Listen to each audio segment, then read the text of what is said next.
Hey, hi, hello. Welcome to Diana Emerson Today. We are going to be listening to the new The prime detectives. suspect in the triple homicide investigation was placed under arrest and charged with grand theft. The new detectives. But police were a long way from proving that Robin Rowe was a cold-blooded killer. Hoping to generate a lead that could destroy her alibi, details of the crime were released through the media. A short while later, police got a tip. A local newspaper delivery man called and told police that he remembered something unusual on the night of the fire. He said that while making deliveries around 4 a.m. that morning, he saw a car driving away from the duplex. He wasn't sure of the make of the car, but he described it as a late model four-door with rectangular taillights.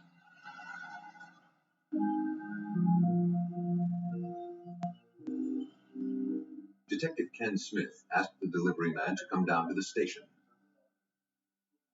We had, prior to his arrival at the sheriff's office, had arranged to have vehicles similar to Robin Rowe's vehicle in the back lot, and Robin Rowe's vehicle was in the back lot. We walked him into the lot and asked him to look for vehicles that, or look and see if there were any vehicles that matched the description of the vehicle that he had seen in the subdivision on the morning of the fire. When he observed Robin Rowe's vehicle, he immediately pointed to that vehicle and stated that it was the same body style, same color, and resembled the car that he had seen. You sure? The witness had placed a car similar to Robin Rowe's near the crime scene just a short while before fire consumed the duplex. Detectives still had to overcome a major obstacle. Robin's friend, Joan McHugh, had provided her with a solid alibi for the time of the homicides. Though police didn't think Joan was lying, they theorized that Robin had managed to slip out of the apartment undetected. Detective Gary Rainey was determined to find out. I devised a scenario to try to prove or disprove Robin's presence in the apartment, and that was to have Joan confront Robin with the idea that she got up in the middle of the night, 3:30 in the morning, which was the time that we knew about when the fire started, that Joan would tell Robin that she came downstairs to get a drink of water, and Robin wasn't there. When contacted, Joan McHugh agreed that the next time Robin called her from prison, she would tell her the false story and record the conversation. Joan was only too happy to cooperate. I'm sure, I really shouldn't speak for Detective Rainey, but I'm sure that he believed that somewhere in the phone calls she would absolutely destroy all of her alibis. And I just knew that she was going to explain everything, and he was going to feel like a fool because she was innocent. There was no way a mother kills her children. And so I agreed to take the phone calls. On the evening of February 20th, Robin called Joan from prison. There's something that I have to talk to you about. That morning, I came downstairs, and you weren't here. Where were you? It wasn't the answer she expected. Robin repeated her story that at around 3:30 a.m., she was awakened by a strange premonition that something bad had happened to her family. But now, she added that she then contacted a psychiatrist and left the apartment to speak with her for over an hour. On tape, Robin had destroyed her alibi. Joan McHugh was devastated. It was terrible. And I didn't know what to do after. It was on a tape recording. And it was like, do I call Gary or do I just take this thing and throw it in the trash and no one will ever know? But I would have known. And it probably sounds dramatic, but Randy and the children deserve better than that. So I called Gary. Police finally had enough evidence to charge Robin Rowe with 3 counts of first-degree murder. Based on the evidence, detectives believe that in the early morning hours of February 10th, Robin Rose slipped out of her friend's house and returned to her own home. She turned off power to the smoke alarm.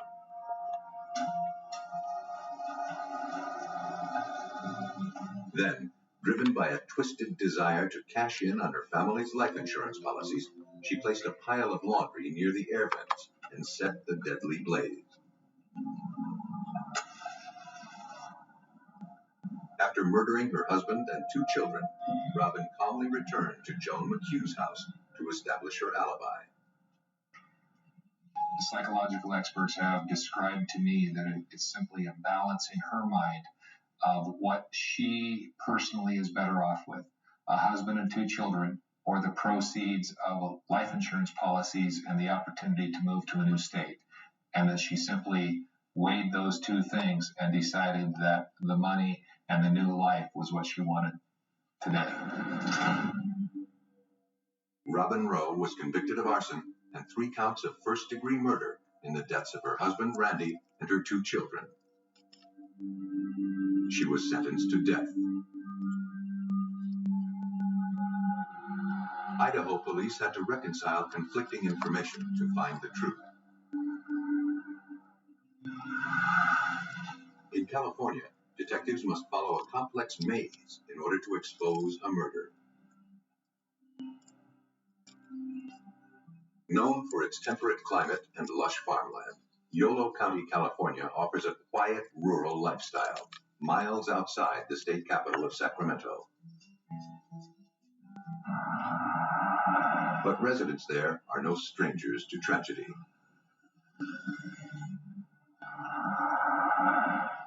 On the morning of February 5th, 1997, 911 dispatchers at the Yolo County Sheriff's Department received a call from a concerned mother.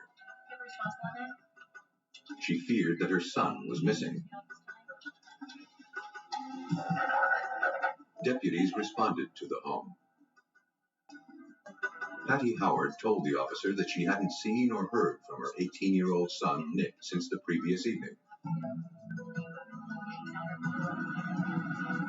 Patty said that the night before, Nick had helped her close up the auto body shop that the Howard family owned. As they were leaving, Nick said he had to retrieve a wallet he had left behind at a nearby restaurant. He told his mother he would be home in a couple of hours and said goodbye.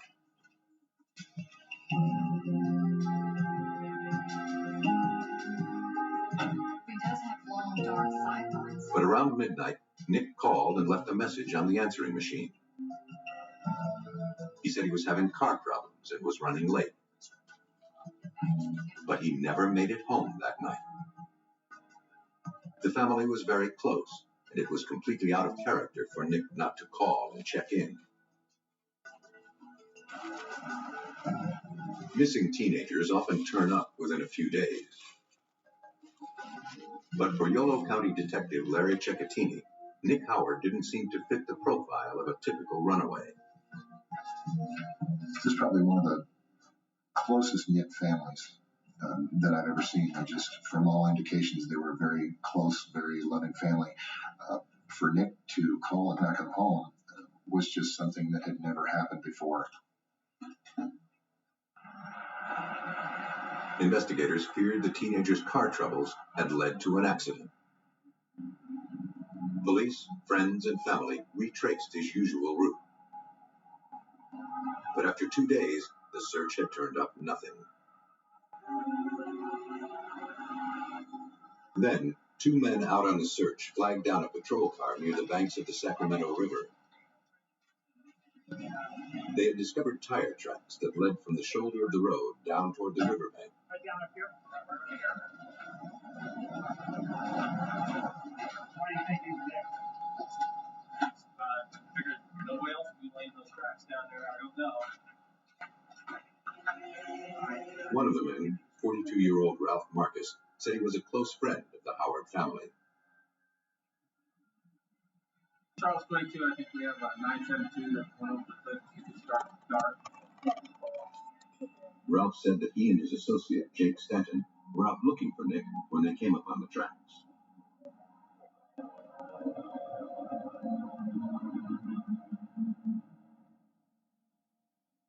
Unsure if the discovery was related to Nick's disappearance, Detective Cecchettini was contacted. He knew that stretch of highway well, and the news was not encouraging. This strip of roadway is a winding strip of river road. There are no guardrails on our county side.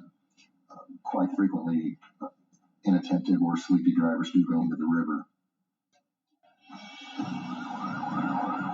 Search and rescue units from the Yolo County Sheriff's Department and officers from the California Highway Patrol responded to the scene.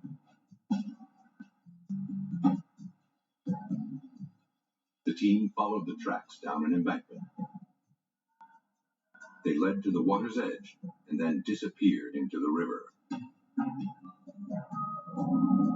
Members of the Yolo County Boat Patrol and rescue divers began scouring the river.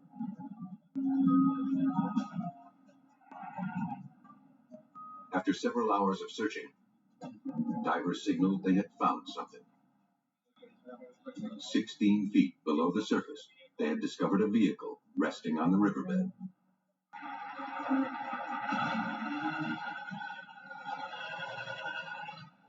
A tow truck pulled the car from the muddy river. The vehicle matched the description of the one driven by Nick Howard.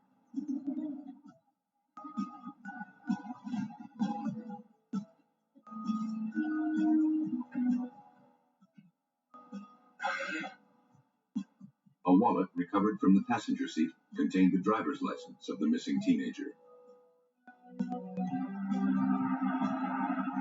Examiners began searching the vehicle for clues. On the floorboard, they found Nick's prescription eyeglasses. They were bent, as if his head had violently impacted the dashboard or the steering wheel. Then, police noticed that a film of oil coated the vehicle's interior. It appeared to have come from an opened container of motor oil located in the back seat. The vehicle was towed to a police impound lot for a more thorough examination. Officers and divers from the boat patrol continued searching the area for any signs of Nick Howard. But there was no trace of the teenager. And if he was unconscious and not wearing a seatbelt when he went into the river, the powerful currents had likely carried his body miles away.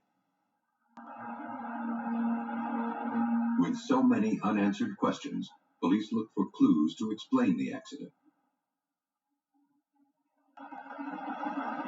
But aside from the tire tracks at the side of the road, little else was found. Usually, if the vehicle went into the water at a high rate of speed, you're going to have a lot of broken rocks, you're going to have debris, possibly some skid marks, some significant physical evidence.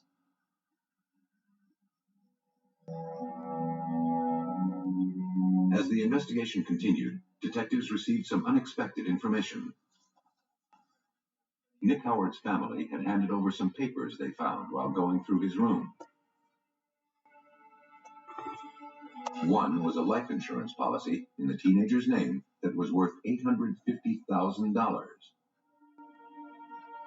There was also an uncompleted change of beneficiary form that listed Ralph Marcus, the man who had discovered the tire tracks at the river, as the new beneficiary. Police were surprised that someone as young as Nick Howard would have such a large insurance policy.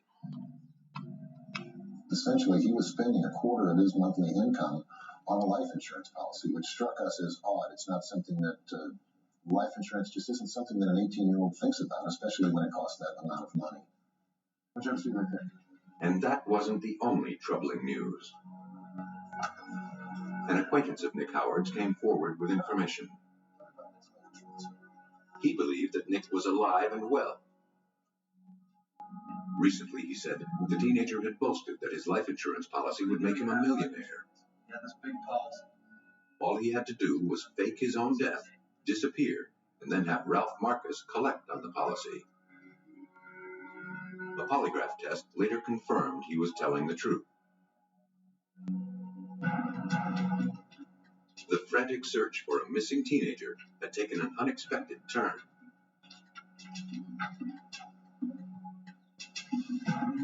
Now, investigators had to consider that Nick Howard had staged the auto accident and his own disappearance. To find out, police enlisted the aid of the California Highway Patrol's Accident Reconstruction Unit.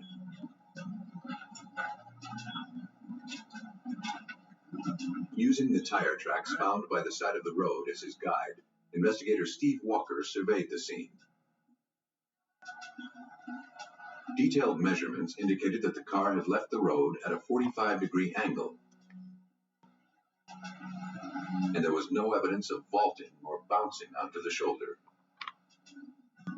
That suggested the car was traveling no faster than 14 miles per hour when it left the road.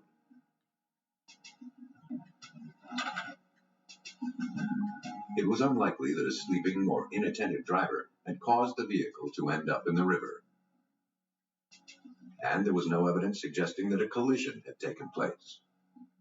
There was no debris, there were no fluids, stains on the roadway. There was nothing that you typically see in a traffic collision. It was very, very anomalous. And it likewise fit the idea that the car had not departed from the roadway in a violent manner, that it was set up to leave the roadway in a more controlled manner. Police next examined the engine of Nick Howard's car, looking for any mechanical problems that could explain the accident.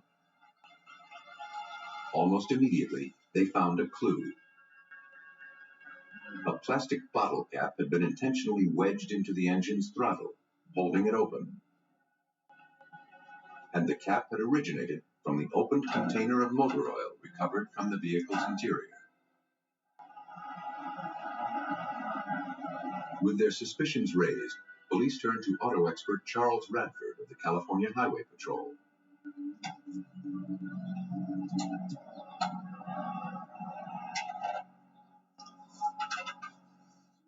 To determine the significance of the findings, he conducted an experiment. He wedged the cap into the throttle of a car with a similar manual transmission engine. He put the car in gear and then turned on the ignition. The engine revved up to 6,000 RPMs and then lurched forward. And we could get speeds in second as high as 20 miles an hour, and the fourth gear was approximately 15 miles an hour within a 100 to 150 foot range. What this shows is that it would be very easy for someone to be able to take a car and put it in the river by use of an oil bottle cap. All of the evidence police had gathered now led them to believe that 18-year-old Nick Howard had in fact staged his own disappearance.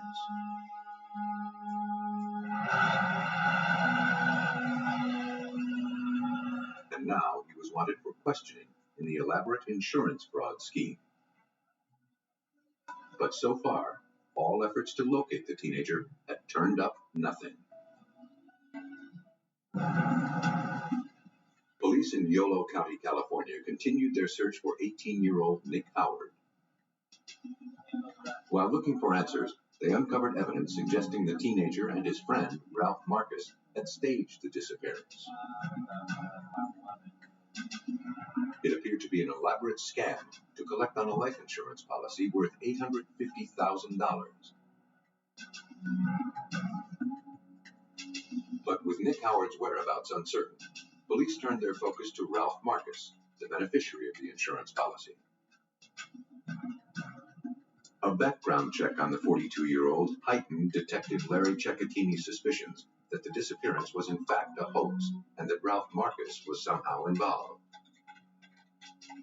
Ralph Marcus had done thefts, identity scams, insurance fraud, bankruptcy fraud. He was a drug runner. Under questioning, Ralph Marcus denied any involvement in Nick's disappearance. And he knew nothing about any insurance scams. Tell me about your relationship. Ralph said he had been a friend of the Howard family for years. Nick was like a godson to him. He was shocked to learn that he was the beneficiary of Nick's life insurance policy.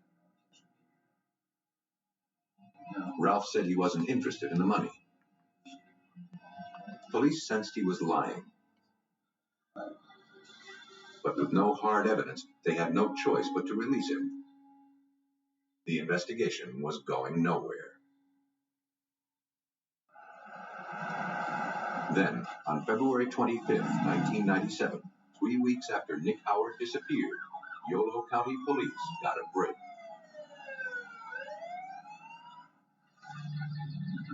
But it wasn't one they had expected. A man fishing on the Sacramento River had called police after discovering human remains.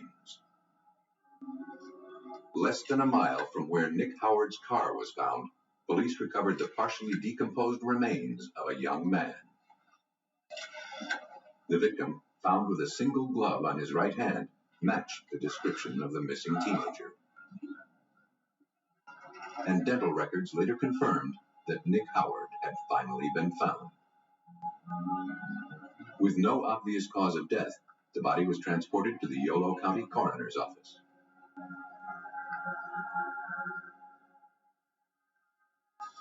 There, forensic pathologist Dr. Brian Peterson began looking for answers. Here's some pictures of what I found by scene.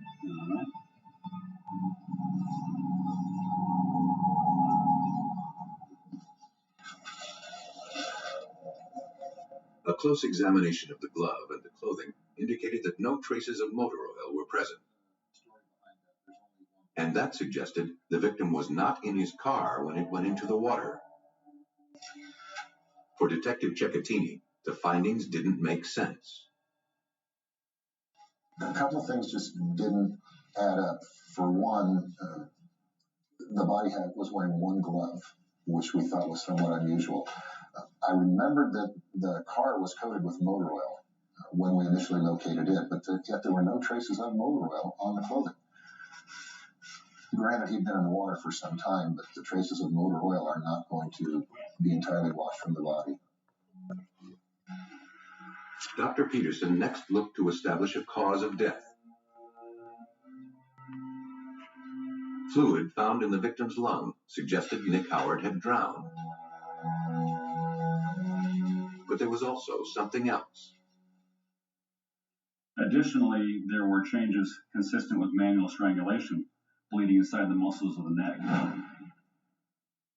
Nick Howard had been murdered. For the Howard family and for investigators, the discovery was devastating.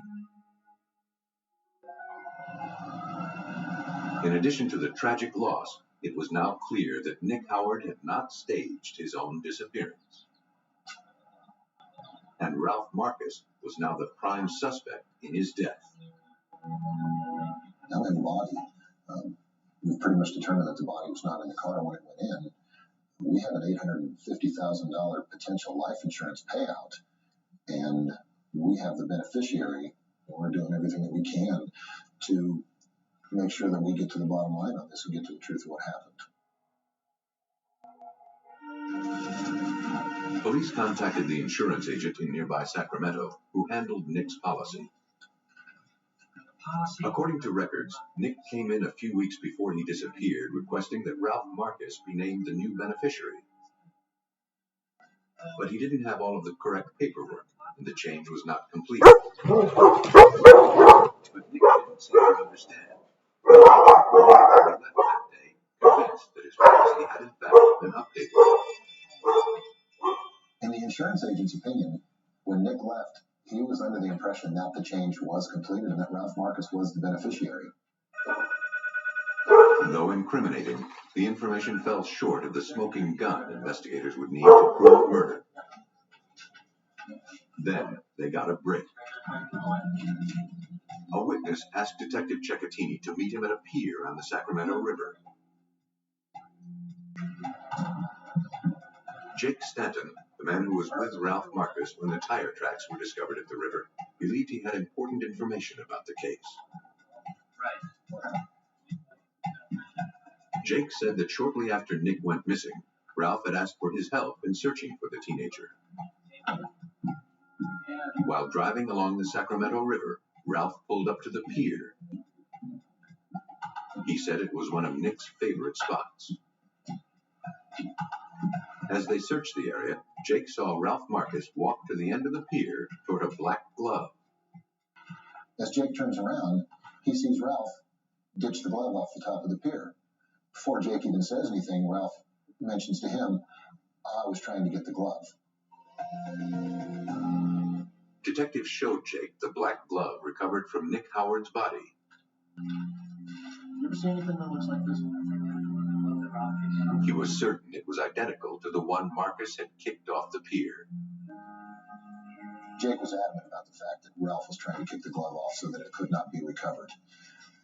The significance of this is that we had never told anybody that when Nick was found, he was wearing one glove.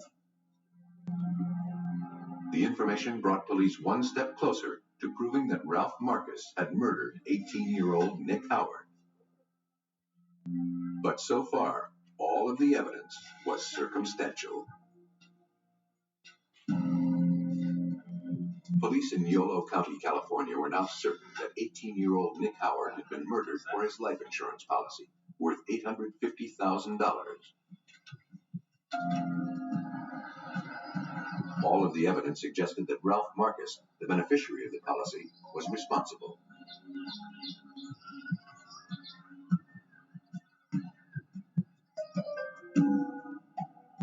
The suspect was brought in for another interview. Police showed him the black glove that had been recovered from the victim. Though witnesses saw Marcus kick an identical glove into the Sacramento River, he claimed he hadn't seen one like it before. Marcus continued to insist that he had no knowledge of Nick's life insurance policy and was in no way involved in his death. He pointed to the fact that he had gone to great lengths to help find Nick after he disappeared. But detectives believed that Ralph Marcus had only done that in order to divert attention from himself. Thank you very much. Authorities obtained a warrant to search the home Ralph Marcus shared with his mother. There, they found several documents relating to Nicholas Howard's insurance policy. And Marcus was in the process of filing a claim for the $850,000. The suspect was well aware of Nick's life insurance policy, something he had repeatedly denied. He was placed under arrest and charged with first-degree murder.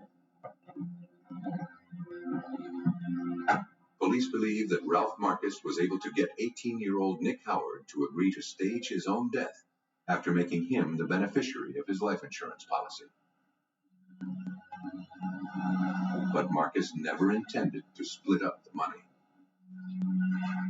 Once the plan was in place, he beat and strangled the teenager, then tossed him into the river to die.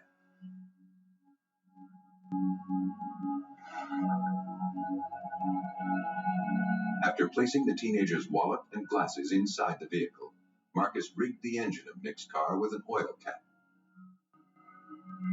and sent the vehicle into the water, hoping his death would appear as an accident.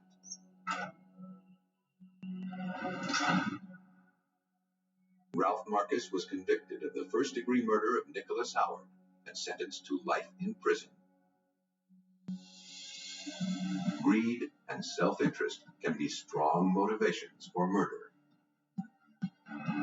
And when the killer is cunning, the truth can be elusive. But detectives and forensic scientists are dedicated to finding justice for unsuspecting victims who have found themselves betrayed.